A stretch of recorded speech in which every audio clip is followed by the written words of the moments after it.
Hi guys and welcome back to the Mighty Blues. My name is of course Cameron and welcome back today to another live team. It's the second live team of the day. We are going to be doing the press conference reaction to Marco Silva's pre-game press conference ahead of Sunday's Premier League fixture against Tottenham Hotspur at Goodison. We're going to be giving a little bit of an injury update on Mina. We're also going to be talking about our opposition on Sunday, Tottenham Hotspur, and we're going to be delving into Marco Silva's quotes throughout the press conference. If you do enjoy, please do hit that like button. Big thanks to everybody for watching the live game preview a little bit earlier on. About a couple of hours ago, we've done the live game preview to this game. So if you haven't already, after this team, do go and check that out. You'll see my predicted starting 11 and you see us talk a little bit more in depth about Sunday's Premier League fixture. So without further ado, let's get this stream tweeted out. Let's get straight into it. Let's get straight into talking about Marco Silva's pre-game press conference. Really interesting press conference. He gave quite a positive update, I'd say, on Mina, although it's still left us a little bit in the dark. But obviously we'll talk a little bit more about that in a second. It's the first thing we'll dive into. So let's just tweet the team out and get going. If you're in the live comments, if you're watching live, get your thoughts in the live comments down below. We'll be talking about them as well. And if you're watching the YouTube video, leave your thoughts in the comments section and we'll be going through those as well. So anyway, Marco Silva started his pre-game press conference by talking about Mina. He was speaking specifically about the injury that obviously seen him go off just before half-time against Watford.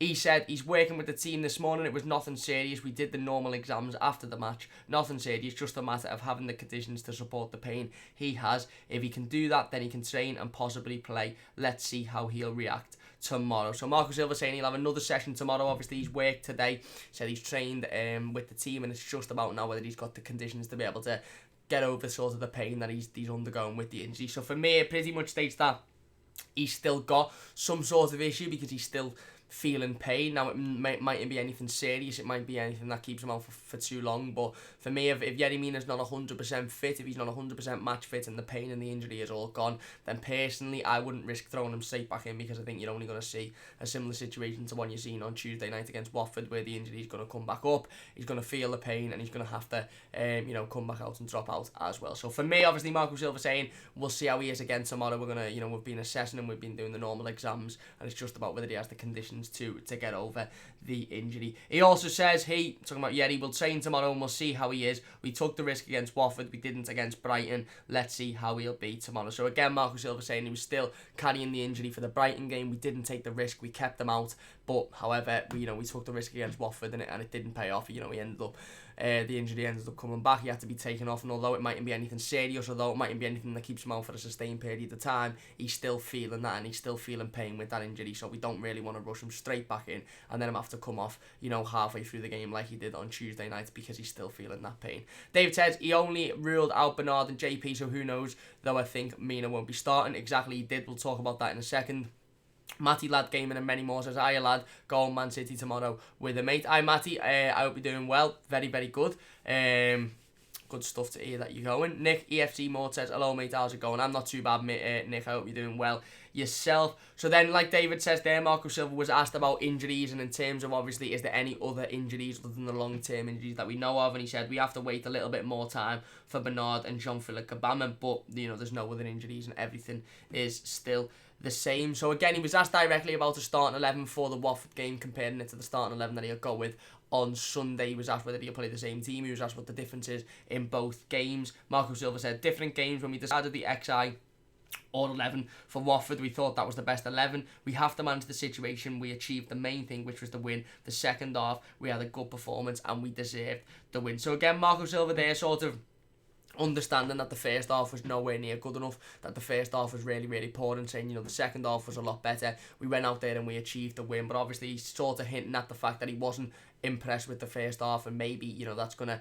have a factor in him changing his starting 11 for Sunday's game. Now I think it's pretty much apparent for every single one of us that we all knew that the first half on Tuesday was absolutely abysmal. I said it in my instant match reaction, I said it in the game review. It was shocking. It really is shocking. It was so poor. Obviously we improved massively in the second half. We still weren't perfect, we still weren't fantastic in the second half, I'd say, but we did improve massively and we did step it up a little bit, and obviously it pulled us over the line to get the win, and Marco Silva obviously realises that as well. He was then asked directly about Richarlison. He was asked about Richarlison's best position.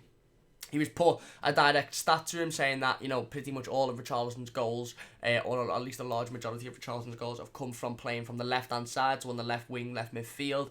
He was asked where he sees his best position, and if he does see him as purely a left midfielder. Marco Silva says, I don't have all of Richarlison's goals in mind, so I can't tell you if that's true, that all his goals came from the left.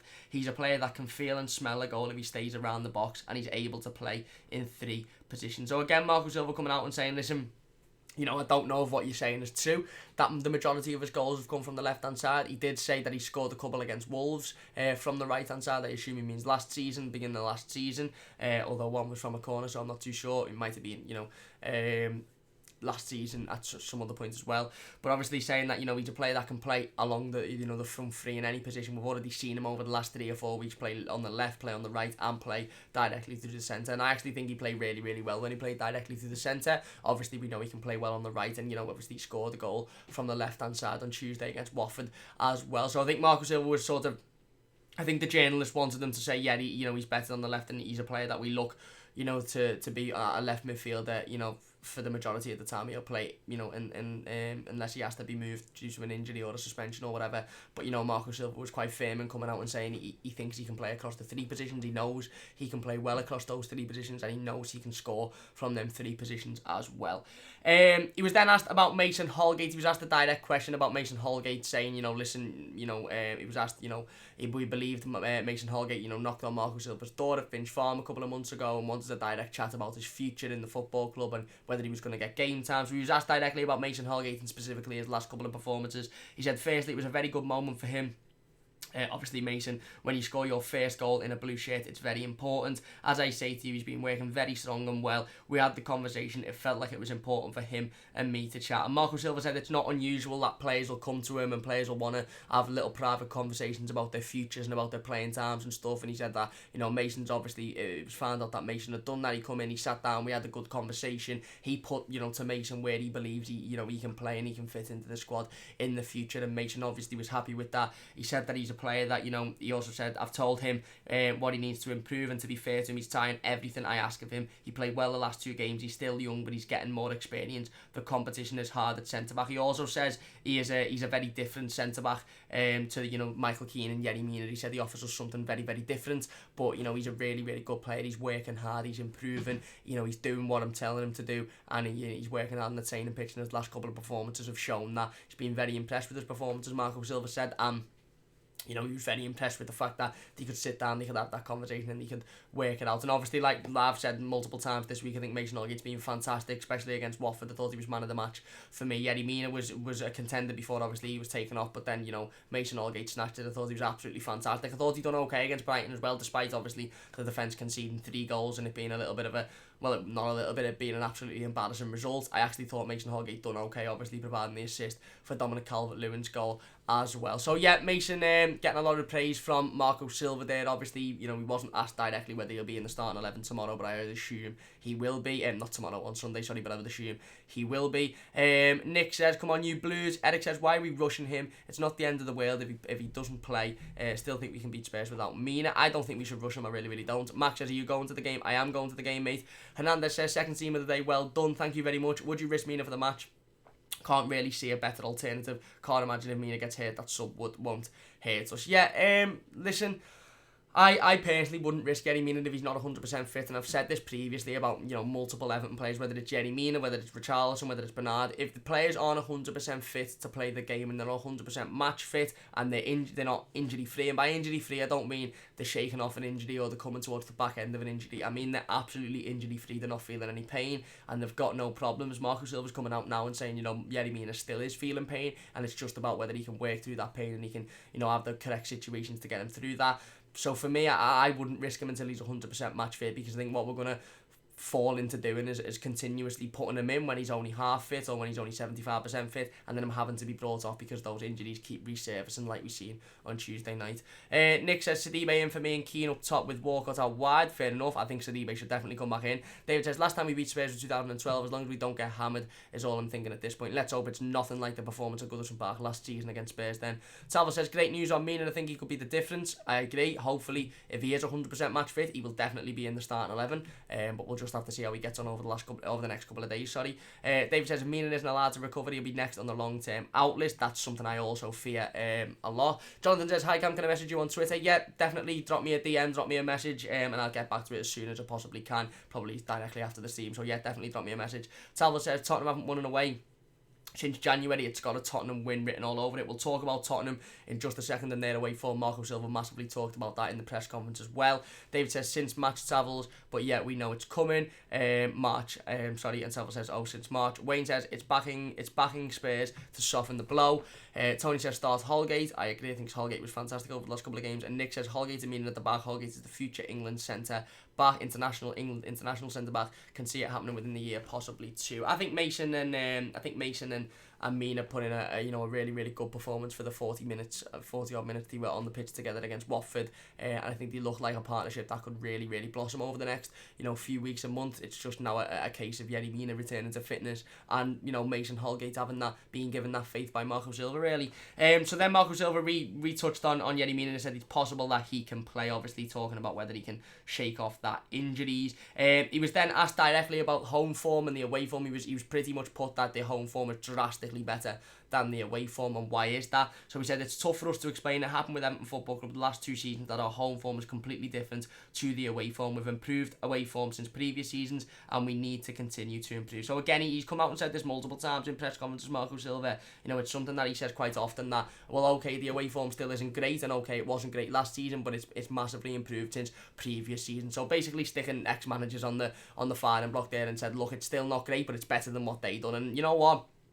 Again, I'm not really interested in hearing all that by Marco Silva, to be honest. I'm not really interested in hearing, it's better than Allardyce's, or it's better than Koeman's, or it's better than Martinez's. I'm not really interested in, and I know he's not directly saying that, and I know he's not directly naming those managers, but in effect, he's saying it's better than what previous managers have had, and that's fair enough, that's okay, but at the end of the day, it's still nowhere near good enough, and if it doesn't improve, then Marco Silva's going to be on that list of the next manager saying, well, the away form is better than Marco Silva's was, it's better than Ronald Koeman's was, it's better than Sam Allardyce's was. So I'm not really interested in hearing that the away form is better than it was under previous managers, because we're not under previous managers now, and we know the away form still isn't good enough, and by isn't good enough, I mean it's absolutely shocking, and Marco Silva knows and understands that it needs to still improve, and I don't think it's a case of it's better but we know we still need to improve it. I think it's a case of it's still not good enough. Whether it's better than ex-managers, whether it's better than previous managers, that's an irrelevancy. It's absolutely irrelevant how we performed under previous managers. It's absolutely irrelevant how we performed away from home 2, 3, 4, 5 years ago.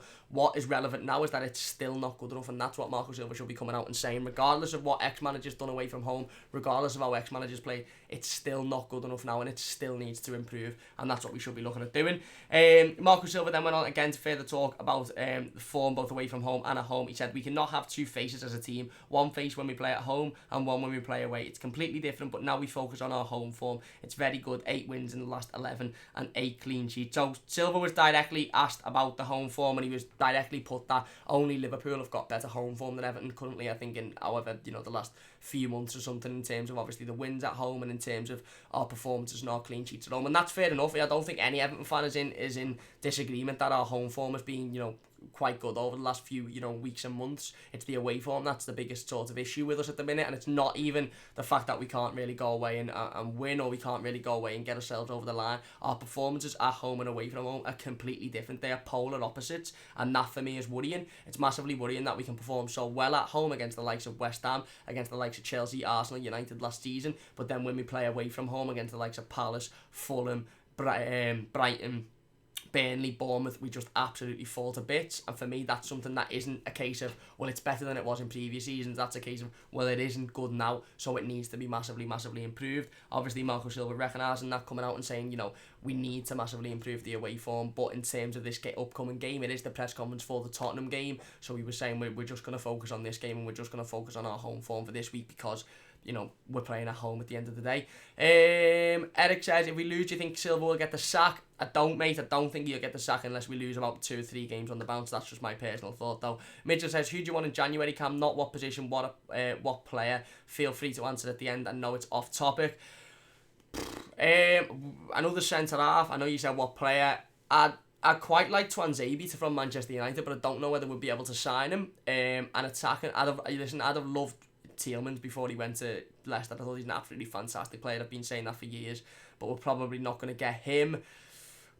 Timo Werner, fuck it, go all in for Timo Werner. Now, it's tough to say players, and it's definitely tough to say players when you're talking about the January transfer window, because, you know, teams don't like to sell in January, don't like to disturb the, you know, obviously the current squad who, you know, who've got settled for the season, and you end up playing over the odds for every single player in January. So, you know, it's tough to say who we could realistically bring in that could massively improve the squad, certainly in January. David says if we get to 5 or 6, Eric, then there's no way he'll stay. Fair enough. Nick says, Cam, if you could sign anyone in January, who would it be? Who would you go for? Anyone caught your eye? Thanks, pal. Like I said, Swansea from Manchester United's caught my eye, but I don't know whether they'd sell him to us. Wayne says, Jared Bowen, best player in the Championship. We need goals. And he also says Kessie, a goal-scoring beast at centre mid. I can't say I've seen a lot from those players, but again, I assume, well, I don't assume, I know Marcel Brands will be looking at the Championship and looking at other leagues as well as to possibly bringing in players, whether it's in January or whether it's in the summer. Nick says, I don't like predicting results when it's my team, but I have a feeling it's going to be a high-scoring draw, 2-2, possibly 3-3. I can see that happening, I really, really can. If you're enjoying this team, by the way, so far, please do hit that like button. It means a massive, massive amount to me, and if you're new to the channel as well, please do subscribe. Get the video shared, get the stream shared, get all your friends in and your family, and get them to watch and obviously and to enjoy the content, hopefully. David says, if Bernard and JP are good to go in January, I'll be happy. We definitely need another centre-back, and I'd be happy if we paid 14 million euros for Sidibe. Yet Sidibe is the player I'll be looking to bring in next before anyone, Jibril Sidibe. Carl says, hello, sorry I'm late, just got some bad family news, mate. No problem, you don't have to apologise about being late. I hope everything is okay. Obviously, I don't know what's going on, but I hope it's as good as it can be, and I do apologise about that. Wayne says, Zuma ain't coming, as Chelsea doing well and need another centre-back. They do, and I don't think Kurt Zuma will come to Everton at the minute. I really don't, especially not in January. Carl says, I would want Wesley from Villa and would also like us to sign Zaha. I'd love us to sign Zaha, but I just really don't think he'll come. Certainly not in January. Hernandez says, fantastic insight, Cam, excellent channel and content, keep it up. Thank you very much, Hernandez, really do appreciate that. And Alex says, we can forget Swansea is a starter now. Exactly, maybe somebody we should have looked at in the summer before he broke into the Manchester United team. Anyway, moving back on to Marco Silva, obviously he then went on to talk about performances and results. He said, we want the same type of results and the same type of performances. We're playing a good team with a very, very good manager. So again, talking about the fact that we want a similar performance to, you know, ones against West Ham, for example, despite the fact that we're playing a really, really good side. He then said, at Goodison we are getting stronger every game and the results show that. I'm not the right person to talk about Tottenham being vulnerable, because he was asked about, you know, if he's got anything, you know, regarding Tottenham being vulnerable in the position that they're in at the minute and the issues at their club. He said, I'm not the right person to talk about Tottenham being vulnerable. They played in the Champions League final last season. They have a very good manager and good players. It will always be tough. So again, touching on something that we touched on in the game preview earlier today, saying that regardless of the form Tottenham are in, you know, regardless of the issues at their football club at the minute, regardless of where they are in the Premier League table, they're a Champions League final team. They are, let's be honest, a top 4 team, and they're a team that could come and absolutely turn us over if we're not careful and if we don't put a performance in. They showed that last season at Goodison Park, and they could easily show that again. So we need to turn up and we need to really, really put in a top performance. Marco Silva then said, our desire and our goal is to win the game, so we need to have full confidence in ourselves. So, you know, the usual stuff there. He's not going to come out and say we don't want to win. He's not going to come out and say we'd like a draw or would like to lose. But if he's coming out and saying we need to have full confidence in ourselves and, you know, our desire is to win the game, then we need to see that from the first whistle. We need to see that from the starting 11. We need to see the players playing with confidence. We need to see the players playing with desire. And we need to see the players wanting to go out there and wanting to put the ball in the back of the net and win the game. And then finally, touching on Spurs, he said, each game we have to prepare the result in the right way. I'm 100% sure it'll be a tough one. Apart from the Brighton game, all of their away games, they were really close to winning. So again, Silva touching on Tottenham's form, saying basically, apart from the game against Brighton, obviously somebody mentioned in the preview that Tottenham's form has been shaky this season, and it has. Tottenham's away form has been shaky this season, and it has. Marco Silva again was asked directly about that, and he said apart from the game against Brighton, they were very, very close to winning, you know, a lot of their away games. So it's not something that we should look at and take advantage of. It's not something we should look at and go, well, okay, you know, Spurs have been absolutely shocking away from home. They've been battered every week, because they haven't. It was only really that Brighton game that, you know, they didn't really put in a decent performance. So that was it from Marco Silva for his pre-game press conference. A little bit positive, obviously. Positive news about Yerry Mina, I suppose. It's possible that he will play. Listen, in my opinion, obviously we'll all have different opinions. In my opinion, unless he's 100% match fit, then I don't think he should be in the starting 11. If he is 100% match fit, brilliant, put him in. I'll put him in next to Mason Holgate personally, because I think they played really, really well for the 35-40 minutes that they were playing together against against Watford, but we'll have to see what Marco Silva does. I assume that a lot of you will put Yerry Mina in regardless of whether he's 100% fit. I assume a lot of you will put Yerry Mina in even if he's just, slightly fit. But for me, I don't know whether it's worth the risk considering how important he is of a player to us this season. And for me, I'd rather leave Yerry Mina out for 2 or 3 games and him come back 100% fit than rush him in and him consistently pick up little injuries here and there and then end up a long, sustained period out of the team, considering he's probably been our most influential and best player this season. Eric says, what do you think about Cenk Tosun? He is so good for Turkey. Can he be good for us too? I think he'll probably leave in January, even being honest with you. Carl says, we don't anyone. We have Niasse lol. Guarav says, do you think the Everton young players are as good as Liverpool's like we saw in the Cup? It's tough to say, obviously. Listen, basically, because Everton's under-23s won the Premier League 2 for the second time in 3 years last season, so they're the best under-23 team in the country, so yeah, I do. Despite the fact of what they done against Arsenal in the Cup yesterday or on Wednesday, whenever it was. David says, Tosun can be good, he can finish, but he needs to be played in a 2 up front. I do agree with that one. Jake says, I'm a United fan and I want you to beat Spurs so we can move above them. Well, hopefully we do beat Spurs, Jake. Carl says, our youngsters would beat anyone's youngsters in the league. I do agree with that one. Wayne says, would take Tottenham manager all day long if they sack him. I don't know whether he'd come to Everton. I think he'd probably be more than likely to go to the likes of a Real Madrid if Zidane is to leave. Tony says, Gomez was passing with socials in the first half. Start Tom. Why does everyone jump on Tom when he makes one bad pass but no criticism on Gomez? I'd play both of them together personally. David says, 2 in 3 Prem 2 wins. We have the best youth team. I do agree with that one. And Nick says, I think it's absolutely vital that we do not start as we did against Watford, against Spurs. We have to come out and start with high intensity and pace with a quick tempo to our play. I agree with that one 100%. Spot on, Nick. And Carl says, personally, I don't think Obama will play as a CDM. Where are we? At us again, he is better at centre-back, so I think he will take Keane's spot. And we'll have Mina and Gbamin. Fair enough. I think centre-back is a position that Jean-Philippe Gbamin's agent tried to make him want to move into. He wasn't quite keen on it. He still wanted to play in midfield. But it's definitely something I think they'll be looking at when he returns to fitness. Dave says we need to focus on their back 4 because they're shit and it needs constant pressure. It does, spot on. And then it says Tosun and Keane up front would be interesting. It would, but it's probably never going to happen. In fact, I doubt Marco Silva will ever play a formation with 2 up front, never mind with Tosun and Keane being those 2. Anyway, that's going to do it for today's live stream. If you have enjoyed, please do hit that like button. It's been a massive amount to me. Don't forget to go and check out our game preview to this game. It's live on the channel now. We streamed it a little bit earlier on. You'll see my predicted starting 11 and you'll see me talk a little bit more about Tottenham and a little bit more about how we can approach this game and how we can go out there and get a win in what for me is still a winnable game, despite the fact that Tottenham are a Champions League final team, despite the fact that Tottenham are still a decent team with a load of decent players. I still think this is a winnable game for Everton Football Club. Anyway, big thanks for watching. Please do hit the like button on today's team if you have enjoyed. Don't forget to subscribe to the channel if you're new as well. It really means a massive amount to me. Get the video shared, get the stream shared as well. Big thanks to everybody for watching in the live comments and for getting involved in the live chat as per usual. If you're watching as a YouTube video, leave your comments in the comment section down below and I'll be picking up on them today as well. Don't forget to join us for the instant match reaction on Sunday straight after the game. We'll be doing the instant reaction. Hopefully it's a positive one and hopefully I'm coming out and giving a similar reaction to the one against West Ham and saying belter performance, belter win, let's push on now and go and get as many points as we can before the dreaded December period. Anyway, that's it from me. Big thanks for watching. Carl says, would you take Aspas? Now we play for Liverpool. Nick says, all the best, Cam, take care. Thank you very much, Nick. All the best to you and take care. And David says, never take in the heart. There you go, a little bit of a play on words there by David. Big thanks for watching. Please hit the like button if you have enjoyed. Subscribe to the channel if you're new as well. Don't forget to join us on Sunday for the instant match reaction. Big game for Everton, massive game, very winnable game, and a chance for us to go out there and really show that when we're at our best, we can really put it to the the top side. Big thanks for watching. Leave a like if you have enjoyed. Subscribe if you're new, and I'll see you soon on the Mighty Blues.